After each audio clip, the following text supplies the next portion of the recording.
शेवट म्हणजे भयानक आहे. त्याच्या सहमतीशिवाय आणि भ्रष्टाचाराच्या हस्तक्षेपाशिवाय भ्रष्टाचार होतच नाही. किती सुखवस्तू आहेत, आपले वडील आपल्याला कमवून घालतेत, आपल्याला कशाचीच गरज नाही. याच्यामध्ये हे तरुण वयाच्या 25 पर्यंत जातो ना. माणूस म्हणून पुढे जीवन जगायला चालले आणि माणूसपणाची मूल्यच तुम्हाला माहित नाही. ते पूर्ण अनैतिक मार्गाच्या आहारी गेलेले आहेत, बरबटलेले आहेत, जे तुम्हाला न्याय देऊ शकत नाहीत. म्हणून इथून पुढच्या तरुणांचं आणि विद्यार्थ्यांचं भवितव्य हे प्रचंड वेदनादायी आहे. लोकशाही मार्गाने प्रश्न मांडायची दारं या सरकारनं बंद केली. कारण ती जर उघडी असती तर 25-26 दिवस उपोषण करण्याची गरज राहिली नसती. यांनी लगेच संवाद साधला असता, काय बुवा तुमच्या मागण्या, चला गरिबांच्या विरुद्ध श्रीमंत आणि राज्यकर्त्यांचा संघर्ष. मग आता ह्याच्यामधून तुम्ही म्हणजे म्हणले की बाहेर पडण्यासाठी काय करायला पाहिजे. आता हे बदल किंवा ही सत्ता, हे प्रशासन कोण सांभाळतं? आपण निवडून दिलेले नेते. मग हेच नेते जर आपल्याला विकसित होण्यासाठी आणि आपल्या भविष्यासाठी जर कायदे करीत नसले, योजना आखत नसली आणि आपल्यापर्यंत ते पोचू देत नसले किंवा लोकांचे प्रश्न विचारात घेऊन त्या पद्धतीने बदल करीत नसले तर ते आपल्या काहीच कामाचे नाही. हे कोणाला कळायला पाहिजे? सर्वसामान्य गरीब लोकांना कळायला पाहिजे, बरोबर का? आणि मग सर्वसामान्य माणसांनी जातीच्या, धर्माच्या, पक्षाच्या ह्याच्या बळी न पडता, कारण हे आपल्या काही कामाचे नाहीत ना. जात नावाच्या नुसत्या नावावरती तुम्ही आयुष्य जगू शकता का? प्रगती करू शकता का? नाही, मी अमुक अमुक जातीचा आहे, मला काहीच गरज नाही. कष्ट प्रत्येकालाच आहे, संघर्ष प्रत्येकालाच आहे. मी अमुक अमुक पक्षाचा समर्थक आहे म्हणून माझं आयुष्य काठाला लागणार आहे का? नाही ना, बरोबर का? म्हणून ह्यांनी आपल्या मुलाच्या भवितव्याच्या दृष्टीनं असे नेते जे काही जुमलेबाजी करतायत, जे की तुम्हाला आमिष दाखवतायत, जे तुम्हाला खाऊ पिऊ घालणं, निवडणुकीपुरतं खाऊ पिऊ घालतायत, अशापासून लांब राहिले पाहिजे, बरोबर. आणि आपला उद्धार करता कोण आहे? जसं त्या काळातल्या गोरगरीब लोकांनी शोधलं किंवा छत्रपती शिवबासारखा उद्धार करता आपल्याला मिळणार नाही. मग असे गरीब कष्टकरी लोक आपला नेता म्हणून त्यांच्याकडे गेले, त्यांना सहाय्य दिलं, त्यांना मोठं केलं आणि स्वराज्य निर्माण केलं, बरोबर का? ते गेले नाहीत की मोठी सत्ता आहे, चला आपण आता मोगलांकडे जाऊ, निजामाकडे जाऊ, तिकडे गेले नाहीत. त्यांनी सर्वसामान्यातला उद्धार करता कोण ते शोधला, बरोबर आहे का? तसं तुम्हाला शोधावं लागणार आहे. जसं तुम्ही तुमच्या विद्यार्थ्यांचं भवितव्य शोधता, आपण ह्या फील्डमध्ये गेलो तर आपल्याला तसा लाभ होईल, तसं आपलं आयुष्य सुख करता येईल, तसं तुम्हाला मूळ जिथून सुरुवात आहे तसं तुम्हाला उद्धार करता तुम्हाला शोधावं लागेल. तर ते करणं गरजेचं आहे असं मला वाटतं. पुन्हा शेवटचा एक प्रश्न तुम्हाला एक विचारतो होता. आज जे आंदोलन, विद्यार्थ्याचं आंदोलन दिल्लीमध्ये चालवलं आहे, ह्या आंदोलनाचा शेवट काय होईल असं तुम्हाला काय वाटतं? कसा होईल शेवट याचा? नाही, आता कसं झालं बरं का, तुम्हाला सांगतो, शेवट म्हणजे भयानक आहे. म्हणजे त्याचा तुम्ही विचार बी करू शकत नाही.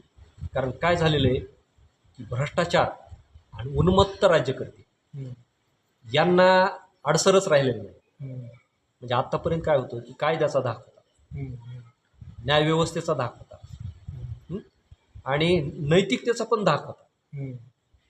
या तिन्हीची माती झालेली. तुमची न्यायव्यवस्था राज्यकर्त्यांच्या ताब्यात गेली. कारण कालच सुप्रीम कोर्टाचे न्यायमूर्ती श्रीकांत काय म्हणले की लोकांवर झालेल्या अन्यायाची दखल घेण्यासाठी किंवा त्यांचे व्हिडिओ पाहण्यासाठी, त्यांचे फोटो पाहण्यासाठी माझ्याकडे वेळच नाही. म्हणजे सुप्रीम कोर्टच म्हणतंय की तुमच्यावर अन्याय झालेला, आम्हाला बघायला वेळच नाही. कुणाला न्याय मागायचा कोणाला नाही. म्हणजे इथं तुमच्याकडे खून झाले, बलात्कार झाले, एखाद्याची हत्या झाली, ही फार किरकोळ झालं आता. म्हणजे त्यांना न्याय मिळू शकत नाही हेच शिक्कामोर्तब झालं ना कालच्या प्रकरणावर.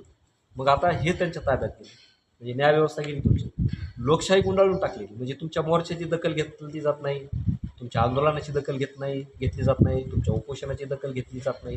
म्हणजे लोकशाही मार्गाने प्रश्न मांडायची दारं या सरकारनं बंद केली. कारण ती जर उघडी असती तर 25-26 दिवस उपोषण करण्याची गरज राहिली नसती. यांनी लगेच संवाद साधला असता, काय बुवा तुमच्या मागण्या, चला आपण तोडजोडी करू, बरोबर. आणि विद्यार्थ्यांना एवढे डोके फोडायची, लाठीमार करायची गरज पडली नसती. त्या आंदोलनामध्ये काही लोकांचे जीव पण गेलेले, काही फ्रॅक्चर झाले, अपंगत्व आलं त्याच्यामध्ये. म्हणजे लोकांच्या समोर जसं स्वातंत्र्यापूर्वी इंग्रजांनी वागणूक दिली, मोगलांनी दिली, लोकांचे हातपाय तोडले, रक्तबंबाळ केलं, त्यांचे जीव घेतले, ही त्याची पुनरावृत्ती आहे ना. मग इथं तुमची लोकशाही संपली. आणि ह्या टोकापर्यंत जे राज्यकर्ते आले त्यांच्यामध्ये नैतिकता असती तर ही वेळ आलीच नसती. म्हणजे हे पूर्ण अनैतिक मार्गाच्या आहारी गेलेले आहेत, बरबटलेले आहेत, जे तुम्हाला न्याय देऊ शकत नाहीत. म्हणून इथून पुढच्या तरुणांचं आणि विद्यार्थ्यांचं भवितव्य हे प्रचंड वेदनादायी आहे.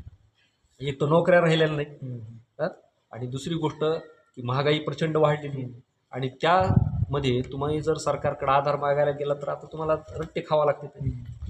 म्हणून याचा जो पेटणारा अंगार आहे किंवा संघर्ष आज जरी नसला तरी भविष्यामध्ये कदाचित तर फार मोठं अंतर्गत भारतामध्ये युद्ध किंवा अराजकता याची ही सुरुवात आहे असं म्हणायला हरकत नाही. आजच्या जो तरुण आता एक न्याय मागतोय, आपल्याला न्याय मिळण्याची अपेक्षा करतोय, परंतु न्याय मिळत नाही. आताच्या तरुणाला तुम्ही काय संदेश देऊ इच्छिता? आताच्या तरुणाला मी काही मोजक्या गोष्टी सांगतो की आताचं तरुण आहे ना, तर सगळ्यात पहिल्यांदा तुम्ही आदर्श या महाराष्ट्रात, या देशात छत्रपती शिवाजी महाराजांना मानता, बरोबर? हे अलीकडचे तुमचे सगळ्यात मोठे सगळ्या अंगाने टॉप लीडर आहेत आणि ऐतिहासिक महापुरुष सगळ्यांचे, आणि जे काही नंतरच क्रांत झाले त्यांचे पण. तर संत ज्ञानेश्वर बघा, यांचं वय किती होतं? 14 ते 16 वर्षाचं दरम्यान. त्या वयामध्ये त्यांनी निर्णय क्षमता होती, त्यांना समज होती. का समज होती? कारण त्यांनी परिस्थिती बघितली होती आपल्या आजूबाजूची, बरोबर आहे की नाही? आणि त्या परिस्थितीतून त्यांना ते आकलन झालं, त्यांना ती समज आली, आणि त्यानंतर त्यांनी ठरवलं की आपण हे केलं तरच आपण हे करता होऊ शकतं, बरोबर? निर्णय क्षमता आणि जी धमक असते ना, तर ती त्या वयातच असते. म्हणून आजचा जे विद्यार्थी आहे ना, आणि पालकसुद्धा बरं का, की हे काय करतात माहिती का, आजूबाजूला आपल्या काय चाललंय ह्याच्याशी काही देणं घेणं नाही. आपल्या घरात किती सुखवस्तू आहेत, आपले वडील आपल्याला कमवून घालतेत, आपल्याला कशाचीच गरज नाही, याच्यामध्ये हे तरुण वयाच्या 25 पर्यंत जातो ना, अर्ध आयुष्य तिथं संपलं त्याचं. तोपर्यंत स्वतःचा काही विचार काहीच नाही ना. म्हणजे तुम्ही ठाम विश्वास तुम्हाला आणि आत्मविश्वास असला पाहिजे की आता मी 7वीला गेलोय, 8वीला गेलोय, मला हे व्हायचंय, हे मला करायचंय. जीवाचं रान करा, प्रचंड संघर्ष करा. कारण हे जे महापुरुष आहेत का तुम्ही ज्यांना आदर्श मानता, 14व्या 16व्या वर्षी जीवावरती उदार होऊन छत्रपती शिवराय तलवार घेऊन जर युद्धात उतरले नसते, त्यांनी जर विचार केला असता मी वाचल का मरल, याचा जर विचार केला असता तर ते एवढे महापुरुष झाले नसते ना, आणि त्यांच्या पदात एवढं मोठं यश आलं नसतं. बरोबर आहे का? तसं तुम्ही प्रचंड मेहनत घ्या, संघर्ष घ्या, आणि तुम्हाला ज्या क्षेत्रात जायचंय त्याचा पाठलाग करीत राहा. तिसरी गोष्ट आहे, फक्त अभ्यासच आहे का तुम्हाला? तुम्ही समाज आणि समाज आजूबाजूचं राजकारण सुद्धा लक्षात घेतलं पाहिजे की आपल्या ध्येयामध्ये, आपल्या उद्देशामध्ये आणि आपल्या जे काय आपल्याला मिळवायचे त्याच्यामध्ये अडचण काय, त्याच्यामध्ये अडचण काय ती समजून घेतली पाहिजे. मग त्याच्यामध्ये आपल्या कौटुंबिक अडचणी आहेत, आर्थिक अडचणी आहेत, त्या समजून घेतल्या पाहिजे, तर त्याच्यातून मार्ग काढला पाहिजे. आणि सगळ्यात मोठी अडचण काय असते माहिती का, की जसं नीटच्या परीक्षेमध्ये जो घोटाळा झाला, राजकीय अडचण. कारण राज्यकर्त्याच्या सहमतीशिवाय आणि भ्रष्टाचाराच्या हस्तक्षेपाशिवाय भ्रष्टाचार होतच नाही. तर ते समजून घेणं आवश्यक आहे. मग ह्या विद्यार्थ्यांनी आपल्या आईवडिलांना समजून सांगितलं पाहिजे की पप्पा ह्या पार्टीला, ह्या लोकांना, या अशिक्षित नेत्यांना मतदान करू नका, आमच्या भविष्याची माती होईल, आम्ही केलेल्या कष्टाचं चीज होणार नाही, हे कोणी सांगितलं पाहिजे? त्या मुलाने सांगितलं पाहिजे, बरोबर का? तर हे विद्यार्थ्यांनी करणं गरजेचं. आणि त्यानंतर तुम्हाला सांगतो की तुम्ही अशा परिस्थितीतून आल्यानंतर तुमच्या प्रगतीचा रथ कुणीही अडवू शकणार नाही आणि कुणीही तुमचा आडसर होऊ शकणार नाही. कारण इथं कसं झालेलं आहे की विद्यार्थी 25 वर्षापर्यंत त्याला काहीच कळत नाही. लोक जय म्हटले की हाय जय म्हणतो, लोक एखाद्या ठिकाणी गर्दी केली की हेही गर्दी करतायत. मग मेंढरात आणि आपल्यात काय बदल आहे? म्हणजे तुम्ही माणूस म्हणून पुढं जीवन जगायला चालले आणि माणूसपणाची मूल्यच तुम्हाला माहीत नाही, बरोबर? हे समजून घेणं हे विद्यार्थ्यांनी गरज आहे, पालकांनी सुद्धा त्याची गरज आहे. कारण कुठल्याही तुम्ही ऐकण्यात येऊ नका, कारण तुमची दिशाभूल करणारे या ठिकाणी हजारो आहेत. काय त्यामधून तुम्ही सावरण्यासाठी आणि पुढे जाण्यासाठी मार्ग केला पाहिजे असं मला वाटतं. या ठिकाणी कसाडे साहेब तुम्ही आलात, खूप मोठं मार्गदर्शन आमच्या तरुण मंडळीला दिलेले, त्याबद्दल तुमचं खूप खूप अभिनंदन. धन्यवाद.